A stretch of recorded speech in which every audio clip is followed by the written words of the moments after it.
এবং আরো যে আপডেট আমরা পাচ্ছি যে 24 ঘন্টার মধ্যে বাংলাদেশ সেনা নামতে চলেছে। গাইজ এখানে দেখুন তারা মাঠে নেমে কি করতেছে, তাণ্ডব কিন্তু শুরু করে দিয়েছে এবং রাজপথের অবস্থা খুবই ভয়ঙ্কর চলতেছে এই মত। এদিকে এবার কঠিন অবস্থা তৈরি করে সেনাপ্রধান। 24 ঘন্টার ভিতরে দেশে ভয়ঙ্কর কিছু হবে। ডক্টর ইউনূসের উপর প্রভাব পড়বে, আন্তর্জাতিক পরিকল্পনাও রয়েছে। দেশের প্রতিটা মানুষ আতঙ্কে আছে।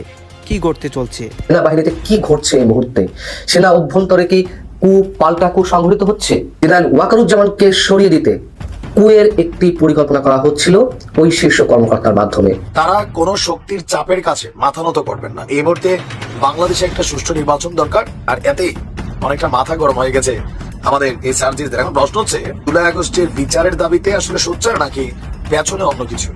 সমীকরণটা বলছে পেছনে হচ্ছে রাজনৈতিক ক্ষমতা। এই মুহূর্তে এক প্রকার স্পষ্ট হয়ে গিয়েছে যে বাংলাদেশের সেনার মধ্যে কিছু একটা ঘটতে চলেছে, ঘটছে। সেনাপ্রধান ওয়াকারুজ্জামান তার সুর কিছুটা নরম, সেটা আমরা শুনেছি। আর মোহাম্মদ ইউনূসের সঙ্গে এই মুহূর্তে তার বেজায় বাগবিতণ্ডা চলছে এবং সূত্র মারফত যে খবর আমরা পাচ্ছি, এমন পর্যায়ে বাগবিতণ্ডা পৌঁছে যায় যে শেষ পর্যন্ত সেনাপ্রধান তিনি নাকি ঘর ছেড়ে বেরিয়ে চলে এসেছে। সারা বাংলাদেশে ধর্ষণের যেন রাম রাজত্ব শুরু হয়েছে। সেই রাম রাজত্বের মধ্য থেকে সরকারের নিষ্ক্রিয়তা, যদিও বেশ কিছু গ্রেপ্তারের ঘটনা আমরা দেখেছি, কিন্তু এই যে সারা দেশে মবের কালচার শুরু হয়েছে।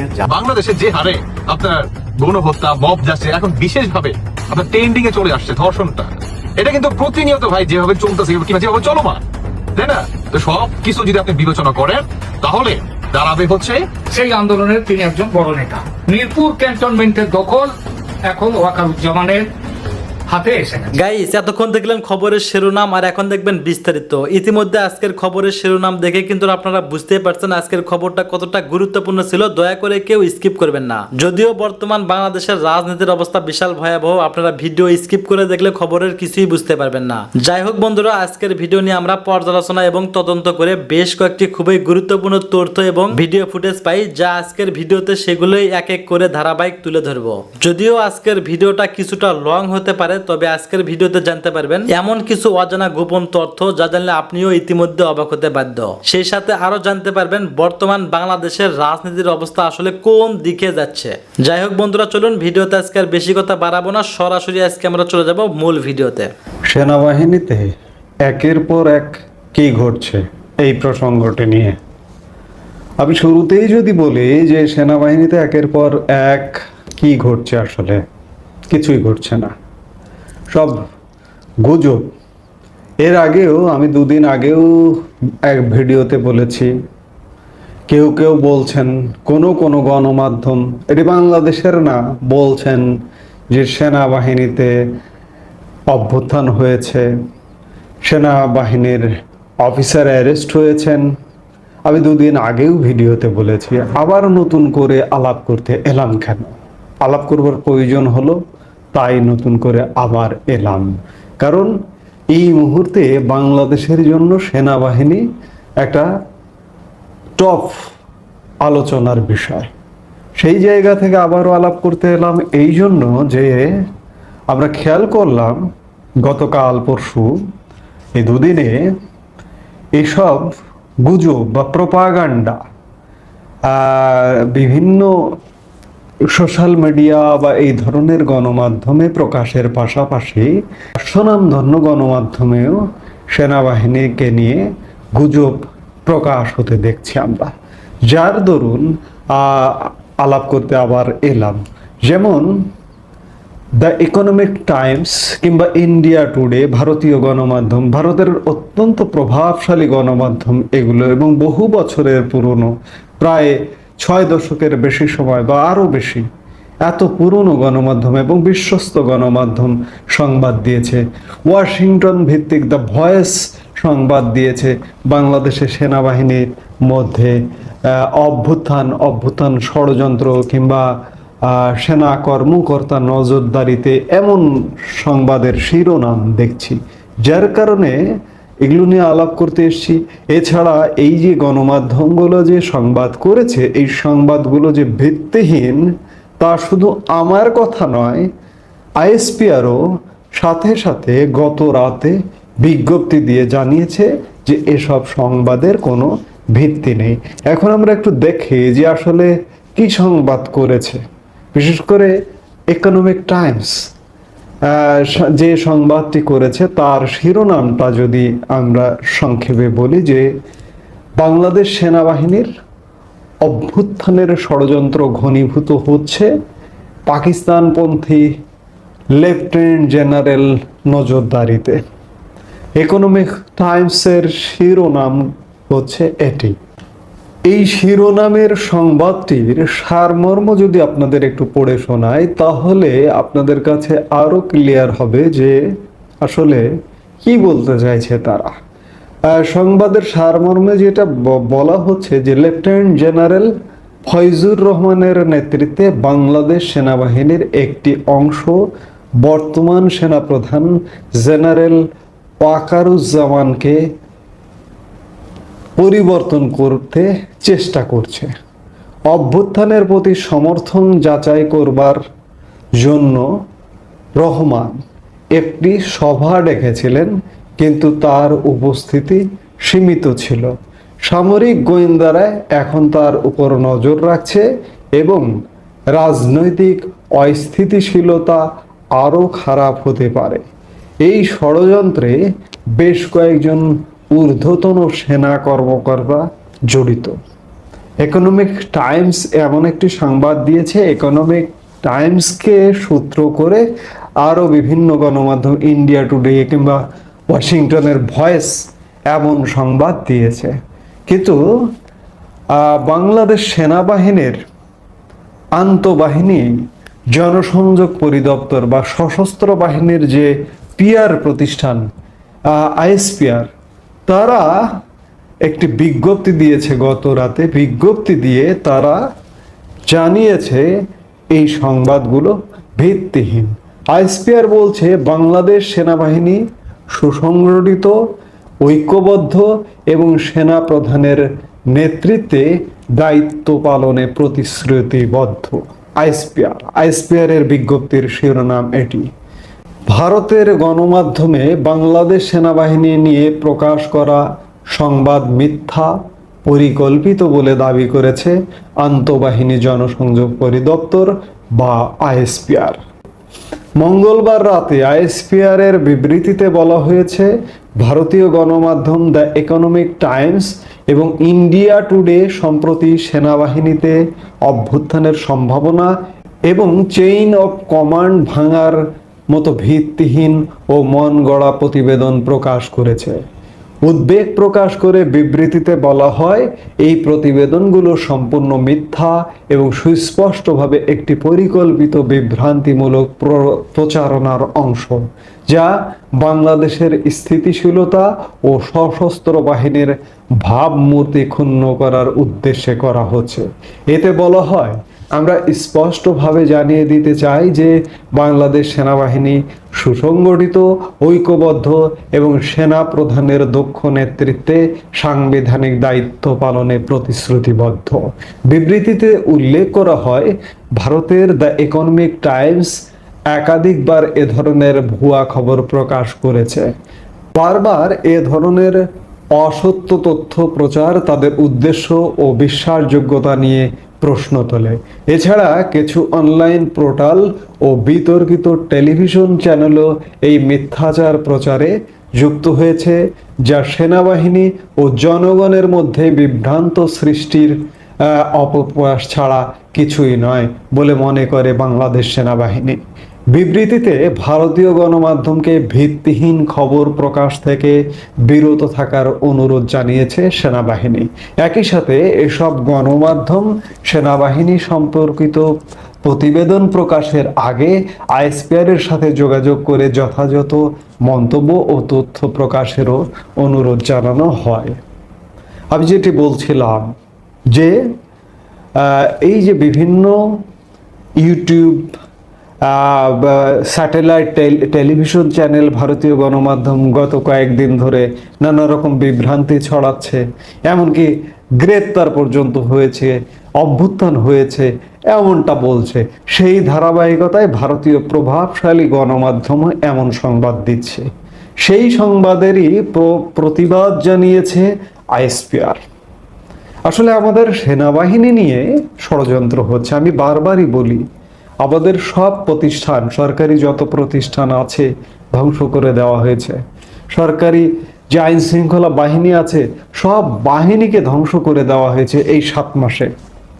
এখন একটি গোষ্ঠী, একটি শ্রেণী সেনাবাহিনীর পেছনে লেগেছে, সেনাবাহিনীকে ধ্বংস করতে চায়, সেনাবাহিনীকে ধ্বংস করে বিশেষ ফায়দা হাসিল করতে চায়। কারা তারা? এই যে সেনাপ্রধানকে পরিবর্তন করতে চায়, কারা তারা? তারা আসলে বাংলাদেশ বিরোধী শক্তি, তারা স্বাধীনতা বিরোধী শক্তি, যার দরুন সেনাবাহিনী সম্পর্কে একটা বিভ্রান্তমূলক ধারণা তৈরি করে তারা ফায়দা হাসিল করতে চায়। সেনাবাহিনীর মনোবল ভেঙে দিতে চায়, সৈনিকদের মনোবল ভেঙে দিতে চায়। আমি বারবার বলি, বিদেশ থেকে এমন কাজ করা হয়, অনলাইন অ্যাক্টিভিস্টরা পর্যন্ত এই ধরনের কাজ করে। তো কাজেই আমাদের সেনাবাহিনী, আমি বারবার বলি, সেনাবাহিনী আমাদের শেষ ভরসা স্থল। বাংলাদেশকে যদি বাঁচাতে হয়, এই যে ক্রান্তিকাল অতিক্রম করছে বাংলাদেশ, এই ক্রান্তিকাল থেকে একটা শুভ সময়ে নিয়ে যেতে একমাত্র সেনাবাহিনীর দ্বারাই সম্ভব এবং সেনাপ্রধানের দ্বারাই সম্ভব। সেনাপ্রধান সবে মাত্র 24-এর শুরুর দিকে দায়িত্ব নিয়েছেন, এখনো 1 বছরও হয়নি। আরও তিনি 2027 সালের 22শে জুন পর্যন্ত দায়িত্বে আছেন। আমরা আশা করব তিনি অত দূর যাওয়া লাগবে না, তার হাত দিয়ে, তার আমলেই দেশে একটা ক্রান্তিকালের সৃষ্টি হয়েছে। আমরা প্রত্যাশা করব সেনাপ্রধানের নেতৃত্বেই বাংলাদেশে একটি অবাধ, সুষ্ঠু এবং নিরপেক্ষ নির্বাচন হবে এবং সেই নির্বাচনে বিজয়ী হয়ে একটা চমৎকার সরকার। কার উস্কানিতে এই শাহবাগীরা এখন পুলিশদের উপর আক্রমণ করে? কার উস্কানিতে এখন নারীবাদী সেজে আন্দোলন করছেন?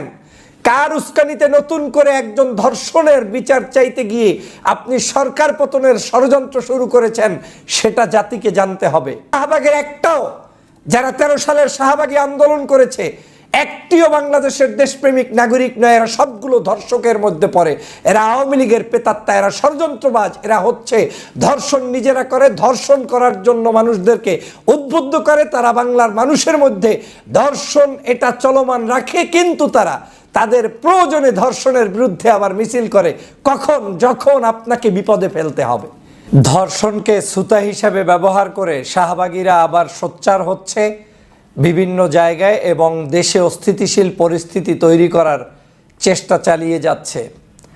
আপনারা জানেন, অনলাইনে অফলাইনে যেখানেই আপনি সার্চ দিবেন, সারা বাংলাদেশে ধর্ষক বলতে আওয়ামী লীগ, ছাত্রলীগ, যুবলীগ, আওয়ামী লীগের সংসদ সদস্য, আওয়ামী লীগের মন্ত্রী, আওয়ামী লীগের এমপি মুরাদ থেকে শুরু করে তাদের এমন কোনো ব্যক্তি নাই যারা শতকরা, আপনি যদি 90% লোককে বলেন তাহলে ওই 90%ই ধর্ষকের তালিকায় আছে।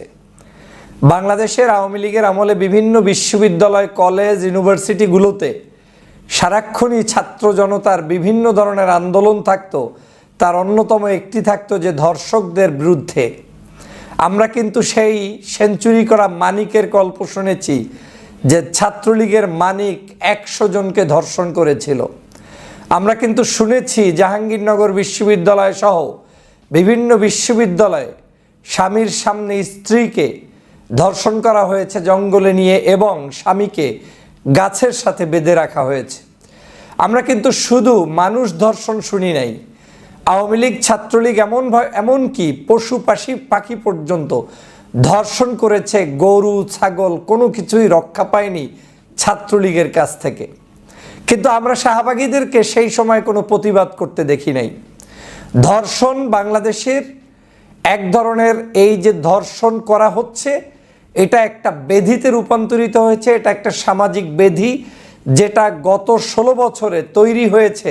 সেই ব্যাধিটা একদিনে, 1 ঘন্টায়, নিমিষেই বন্ধ হওয়ার মতো পরিস্থিতি হয়নি। আমি সকল ধর্ষকদের বিরুদ্ধে এবং ধর্ষণকারীদের সর্বোচ্চ শাস্তির নিশ্চয়তা বিধানের জন্য সরকার সহ সবার প্রতি আহ্বান জানাই। কিন্তু আমি এটাও আপনাদেরকে সজাগ দৃষ্টি রাখার জন্য বলছি, এই যারা ধর্ষণকারী, সেই আওয়ামী লীগের লোকেরাই এখন ধর্ষকের বিচার চেয়ে ধর্ষণ কেন হচ্ছে সেইটার বিচার চেয়ে এখন নতুন করে মাঠে ময়দানে নেমে সরকারকে এবং দেশকে অস্থিতিশীল করার চেষ্টা করছে। মূলত এরা শাহবাগের অংশ, মূলত 2013 সালের শাহবাগীরাই এই কর্মকাণ্ডটি করছে। তারা কোনোদিন আওয়ামী লীগের আমলে এই ধর্ষণের বিরুদ্ধে সোচ্চার হয়নি। এই যে যারা আজকের নতুন নতুন মানবতার কথা বলে, এই যে যারা নারী অধিকারের কথা বলে, নারীদের ধর্ষণের বিরুদ্ধে যারা কথা বলে, এই নারী ধর্ষণের বিরুদ্ধে আপনি আওয়ামী লীগের সময় আওয়ামী লীগের এই সকল শাহবাগীদেরকে কোনোদিন মিছিল মিটিং পর্যন্ত করতে আপনি দেখেন নাই, করে নাই। নামকাওস্তে যদি দুই এক জায়গায় হয়ে থাকে সেটা ভিন্ন জিনিস, কিন্তু হঠাৎ করে এখন বিভিন্ন স্কুল কলেজ বিশ্ববিদ্যালয়গুলোতে এই কারা নাটের গুরুদের মতো এই ধর্ষণের বিষয়ে নতুন করে একেবারে সারা দেশ গরম করে রেখেছে। একটি ধর্ষণ হলে সেটা নিশ্চয়ই সমাজের জন্য খারাপ জিনিস, একটি খুন হলে সেটা নিশ্চয়ই সমাজের জন্য খারাপ জিনিস, কিন্তু একটি খুন কিংবা একটি ধর্ষণকে কেন্দ্র করে একজন বাংলাদেশ সরকারের পদত্যাগ হয়ে যাবে, দেশের একজন বর্তমান সময়ের প্রধান উপদেষ্টার কার্যালয় পর্যন্ত ভাঙচুর করতে চলে যাবেন, এইটার জন্য আপনাদেরকে কোনো অধিকার দেওয়া হয় নাই। ধর্ষণ একটা ব্যাধি, এই ব্যাধিকে দূর করার জন্য আমাদের সামাজিকভাবে সবাইকে তৈরি হতে হবে, সবাইকে উদ্যোগী ভূমিকা পালন করতে হবে, সবাইকে জোর গলায় সভা, সেমিনার, বিশ্ববিদ্যালয়, মাদ্রাসা, ওয়াজ মাহফিল সব জায়গায় প্রচারণা চালাতে হবে। গত কয়েকদিন আগে যে ধর্ষণটি হলো, একটি শিশু, এই ধর্ষণের পরে এই ধর্ষণের আলামত থেকে আপনি কি পেলেন? এই ধর্ষক কি কোনো বিশ্ববিদ্যালয়ের কোনো আপনার পরিণত বয়সের কোনো মেয়েকে কোনো জায়গায় টিজিং করে বড় ধরনের ধর্ষণের শিকার করা কোনো কিছু না। এটা এমন সামাজিক অবক্ষয় যে 8ম শ্রেণীর একজন ছাত্রীকে একজন আত্মীয়, বাবা সমতুল্য ব্যক্তি সেখানে গিয়ে ধর্ষণ করেছে, তাহলে সমাজ কোন জায়গায় চলে গিয়েছে? আমরা এই পাষণ্ড ধর্ষণের তীব্র নিন্দা জানাই। কোনো সন্দেহ নাই যে এই ধর্ষক অবশ্যই মুক্তি পাওয়ার কোনো সুযোগ নেই। আপনারা এটাও দেখেছেন সেই ধর্ষণকে কেন্দ্র করে আজকের সর্বোচ্চ চিকিৎসার ব্যবস্থা সেই শিশুটিকে করা হচ্ছে, যেজন্য আমি এই রাষ্ট্রকে ধন্যবাদ জানাই। আমাদের এই গ্রামে গঞ্জে আনাচে কানাচে বহু নিবৃতে মানুষ এখনো ধর্ষণের শিকার হচ্ছে, যারা এখন পর্যন্ত হয়তো সিএমএইচে চিকিৎসা নেওয়ার সুযোগ পায়নি কিংবা রাষ্ট্রীয় মিডিয়া এগুলোতে তাদের এই ধর্ষণের প্রচারগুলো হয়নি। গত 16 বছর আওয়ামী লীগের সকল ধর্ষণ নীরবে হয়তো সারা বাংলাদেশে সহ্য করেছে, কেউ কোথাও প্রচার পায়নি। কিন্তু এই স্বাধীন দেশে 5ই আগস্টের পরে এই প্রথম আমরা দেখলাম যে একজন ছোট্ট শিশুমণিকে ধর্ষণ করায় আমরা কষ্ট পেয়েছি, সেটা সমগ্র বাংলাদেশ ব্যাপী প্রচার হয়েছে। এনাফ, তার জন্য চিকিৎসা চলছে, এনাফ, তার জন্য সর্বোচ্চ রাষ্ট্র ব্যবস্থা নিচ্ছে, এনাফ, তার জন্য আমরা সমবেদনা প্রকাশ করেছি, এনাফ, আমরা মিছিল করেছি, প্রতিবাদ করেছি, এনাফ। কিন্তু আমরা এখন মিছিল করার নাম করে সরকার পতনের জন্য যদি কেউ নেমে থাকে, সেই শাহবাগীদেরকে বাংলাদেশে স্থান দেওয়া হবে না, সেই দুষ্টদের স্থান দেওয়া হবে না, যারা আমার পুলিশদের উপরে, এমনি পুলিশ নড়বড়ে অবস্থা, তারপরে আবার এই পুলিশের উপরই আক্রমণ করে যারা নতুন করে আজকের সংঘাত সৃষ্টি করতে চান ধর্ষণের বিচার চেয়ে, তাদেরকে এই বাংলার জমিন থেকে বিতাড়িত করা হবে। কোনো সুযোগ নাই 13 সালের শাহবাগীদের বাংলাদেশে মাথা উঁচু করে দাঁড়ানোর। কত বড় ধৃষ্টতা, কত বড় দুষ্ট, কত বড় সাংঘাতিক চিন্তা নিয়ে মাঠে নেমেছেন, বুঝতে পেরেছেন আপনি? ধর্ষণ করেছে গ্রামের মধ্যে, বাবা সমতুল্য একটি মানুষ করেছে, যেটা সামাজিক অবক্ষয়, এটা মেনে নেওয়ার সুযোগ নেই। তাকে গ্রেপ্তার করা হয়েছে, তার আশেপাশের লোকগুলোকে গ্রেপ্তারের জন্য করা হয়েছে, এবং এখন পর্যন্ত আমার জানা মতে 2 থেকে 4 জন ব্যক্তি গ্রেপ্তারও হয়েছেন। তার আত্মীয় স্বজন যে 4 জন জড়িত ছিলেন তাদেরকে গ্রেপ্তার করা হয়েছে, এবং শুধু তাদেরকে নয়, তাদের কারণে আজকের আইন পর্যন্ত চেঞ্জ করা হয়েছে। যেই বিচারটা 180 দিন ছিল সেটাকে 90 দিনের মধ্যে নিয়ে আসা হয়েছে। যেখানে জামিনের ব্যবস্থা ছিল সেখানে জামিন ক্যান্সেল করার আইন করা হয়েছে। তার মানে হচ্ছে এই সরকার এর ব্যাপারে আন্তরিক, যেটা আওয়ামী লীগ করে নাই। তাহলে কার উস্কানিতে এই শাহবাগীরা এখন পুলিশদের উপর আক্রমণ করে? কার উস্কানিতে এখন নারীবাদী সেজে আন্দোলন করছেন? কার উস্কানিতে নতুন করে একজন ধর্ষণের বিচার চাইতে গিয়ে আপনি সরকার পতনের ষড়যন্ত্র শুরু করেছেন? সেটা জাতিকে জানতে হবে। আওয়ামী লীগের সকল ধর্ষকদেরকে গ্রেপ্তার না করার কারণেই আজকের এই কুফল। আমি স্পষ্ট করে বলতে চাই, যেই সকল নারীরা আজকের পুলিশের উপর আক্রমণ করেছে, কিংবা যেই সকল ব্যক্তিরা ষড়যন্ত্রমূলকভাবে আজকের আক্রমণ করেছে এবং সরকারের বিরুদ্ধে নেমেছে, প্রত্যেকের পিছনে সিসিটিভি ফিট করুন, প্রত্যেকের পিছনে ডাটা কালেকশন করুন, প্রত্যেকের সকল কর্মকাণ্ডগুলো জাতির সামনে নিয়ে আসুন। দেখবেন এরা প্রত্যেকেই হচ্ছে ধর্ষক। এর ম্যাক্সিমাম মানুষ ধর্ষক, যারা এই সরকারের পতন চেয়ে আজকের এই বিশৃঙ্খলতা সৃষ্টি করছে। এরা নিশ্চিত থাকেন, এরা শাহবাগের একটাও, যারা 13 সালের শাহবাগী আন্দোলন করেছে, একটিও বাংলাদেশের দেশপ্রেমিক নাগরিক নয়। এরা সবগুলো ধর্ষকের মধ্যে পড়ে। এরা আওয়ামী লীগের প্রেতাত্মা, এরা ষড়যন্ত্রবাজ। এরা হচ্ছে ধর্ষণ নিজেরা করে, ধর্ষণ করার জন্য মানুষদেরকে উদ্বুদ্ধ করে। তারা বাংলার মানুষের মধ্যে ধর্ষণ এটা চলমান রাখে, কিন্তু তারা তাদের প্রয়োজনে ধর্ষণের বিরুদ্ধে আবার মিছিল করে, কখন যখন আপনাকে বিপদে ফেলতে হবে। এই ধান্দাবাজদের মুখোশ উন্মোচন করুন, লাইভ শেয়ার করুন, ভিডিও করুন, নিজেরা সতর্ক হন। আমি বারবার বলেছিলাম যে সব আন্দোলন সব জায়গার জন্য না। একজন ধর্ষণের শিকার হয়েছে, তার জন্য আমাদের দেশের সিস্টেম ডেভেলপ করতে হবে, মানুষদেরকে এডুকেটেড করতে হবে, দেশের মানুষদেরকে জানাতে হবে, শিক্ষা অর্জন করতে হবে, পরিবারের মধ্যে শিক্ষা অর্জন করতে হবে। আপনি সেগুলো না করে ধর্ষকের বিচার চাইয়া আপনি মিছিল, একদিন 5 দিন আমরা যা করেছি সম্মানজনক সুন্দর, কিন্তু আপনি এখন কেন কি কারণে পুলিশের উপর আক্রমণ করছেন? এখন কেন কি কারণে তাদেরকে বিভিন্ন জায়গায় আক্রান্ত করার চেষ্টা করছেন? এখন কেন সরকারের এটা হচ্ছে একটা নাটক।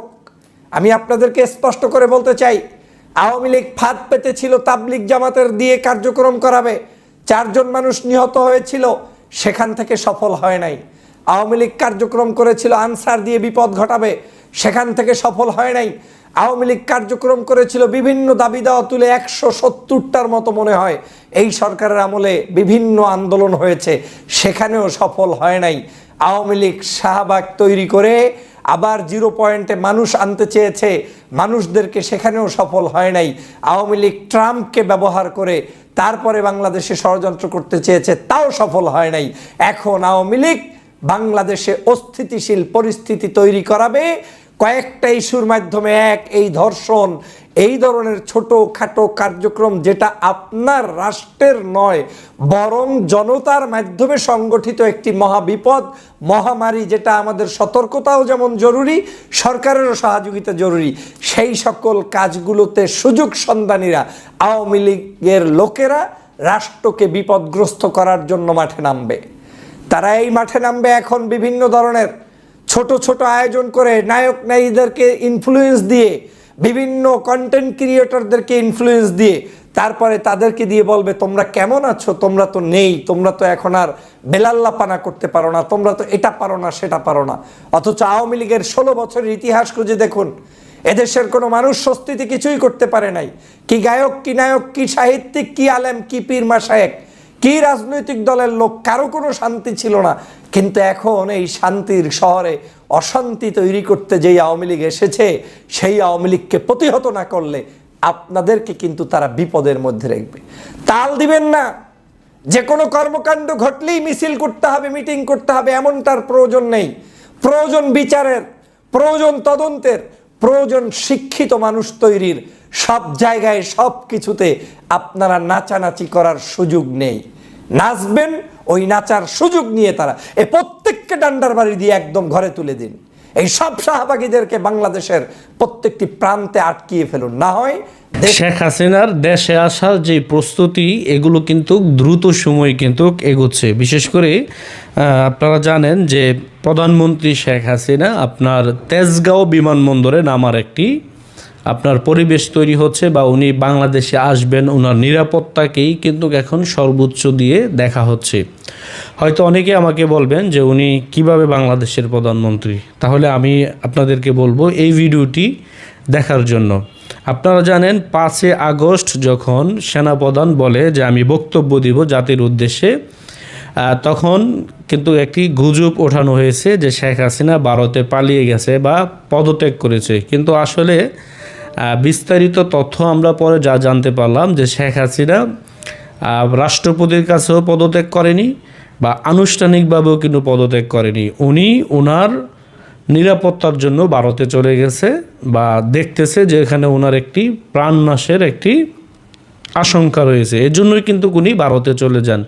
এখন প্রশ্ন হচ্ছে যে সেনাপ্রধান তো বলেছিল যে শেখ হাসিনা পদত্যাগ করছে, এখন উনি এই উত্তপ্ত পরিস্থিতিতে এই কথাটা কেন বললেন বা এই কথাটা বলার কারণ কি রয়েছে, এটা যদি আমরা গভীরভাবে পর্যবেক্ষণ করি তখন ওই সময়টার পরিস্থিতি ছিল অনেকটা উত্তপ্ত একটা পরিস্থিতি। ওই সময় এই কথাটা বলে কিন্তু জাতিকে সান্ত্বনা দেওয়া হয়েছে, আমি ব্যক্তিগতভাবে মনে করি।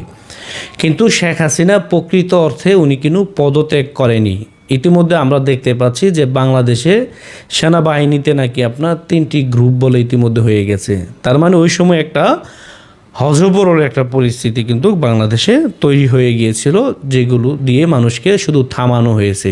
কিন্তু পরিস্থিতি যখন আস্তে আস্তে ঠান্ডা হলো তখন এগুলোর বোঝা গেল কি যে শেখ হাসিনা আসলে পদত্যাগ করেনি। তার মানে যেহেতু উনি চলে গেছে, বাংলাদেশ নামক রাষ্ট্রটি তো পরিচালনা করতে হবে, সেই সুযোগটাই কিন্তু আপনার সমন্বয়করা নিয়েছে এই লুটপাটের জন্য, এবং কি ইউনূসকে প্রধান উপদেষ্টা করে একটি উপদেষ্টা কমিটি গঠন করা হয়েছে এই রাষ্ট্রটি পরিচালনা করার জন্য। কিন্তু তারা এই রাষ্ট্রটি পরিচালনা করতে পারতেছে না।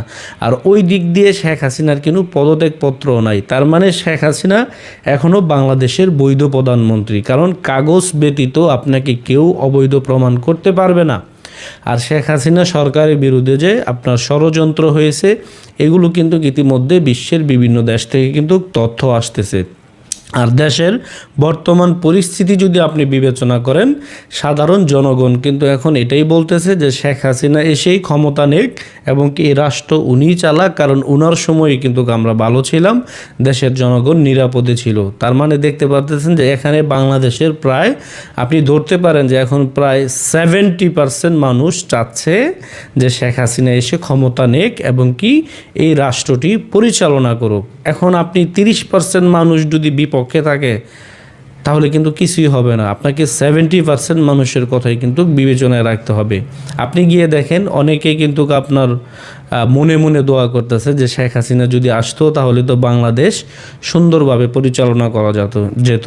এবং এটাও কিন্তু বলা হচ্ছে যে শেখ হাসিনা বাংলাদেশে আসার যে সময় বা নির্ধারণ, এগুলো দ্রুত সময় বলে আপনার জানানো হবে বলে এরকম কিন্তু তথ্য আমরা কিন্তু পাচ্ছি। এবং কি সেটি কিভাবে হবে বা সেনাপ্রধান এটি কিভাবে আপনার ম্যানেজ করবে, এগুলো আসলে সময়ের ব্যাপার। বা উনি কিভাবে আসবেন বাংলাদেশে, বা ওনার সিকিউরিটি কি হবে, নিরাপত্তা কি হবে, এগুলো সব কিছু কিন্তু এখন সেনাপ্রধান বুঝবে। আর এটাও আপনি ধরে নিতে পারেন যে শেখ হাসিনা বাংলাদেশে অবশ্যই আসবে, কারণ না আসার কোনো কারণ নাই, কারণ উনি এদেশের নাগরিক, কারণ ওনার কোনো বিদেশে নাগরিকত্ব নাই ইউনূসের মতো যে উনি বিদেশে গিয়ে পালিয়ে থাকবে। উনি যেহেতু পার্শ্ববর্তী রাষ্ট্র ভারতে গেছে, যেহেতু বাংলাদেশের সাথে একটা চুক্তি আছে, ওই রাজনৈতিক আশ্রয় কিন্তু উনি একভাবে বা রয়েছে, বা ভিসা দিয়ে হোক যে কোনোভাবেই হোক একটি আশ্রয়ে কিন্তু ভারতে উনি রয়ে গেছে।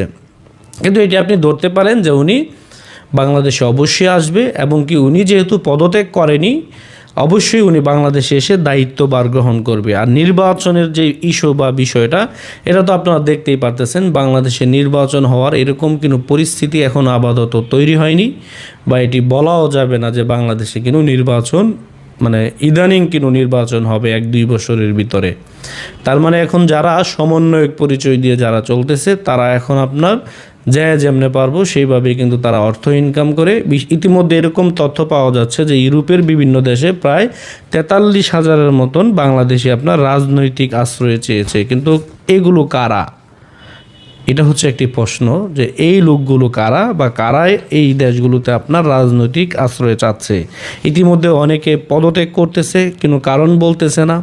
ইতিমধ্যে আপনারা দেখছেন যে শিক্ষা উপদেষ্টা নাকি জানি আপনার পদত্যাগ করলো, কিন্তু বললো না।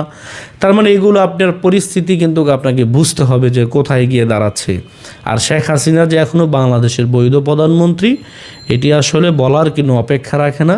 আর এই দেশের জনগণও যে শেখ হাসিনাকে চায়, এটি ইতিমধ্যে এই কয়েক মাসে প্রমাণিত হয়ে গেছে যে শেখ হাসিনার প্রতি এদেশের মানুষের একটা আস্থা রয়েছে। এত স্বৈরাচার বলার পরও, ফ্যাসিস্ট বলার পরেও। কারণ শেখ হাসিনার সময় মানুষ নিরাপদে ছিল, মানুষ সুন্দরভাবে রাস্তায় চলাফেরা করতে পারতো, এগুলো কিন্তু এখন জনগণ বলে। এজন্যই কিন্তু আপনার জনগণ এটাই বিশ্বাস যায় যে শেখ হাসিনাতেই এদেশের জনগণের আস্থা রয়েছে। তো আমি মনে করি যে শেখ হাসিনার প্রত্যাবর্তন কিভাবে ঘটবে এটা অবশ্যই সেনাপ্রধান তাদের আয়োজন করেই কিন্তু এটি আনুষ্ঠানিকভাবে ঘোষণা আসতে পারে বলে আমি মনে। আসসালামু আলাইকুম গাইস, আমাদের ফুল ভিডিওটি দেখার জন্য আপনাকে জানাই আমাদের চ্যানেল থেকে নিমন্ত্রণ এবং ঈদ মোবারক।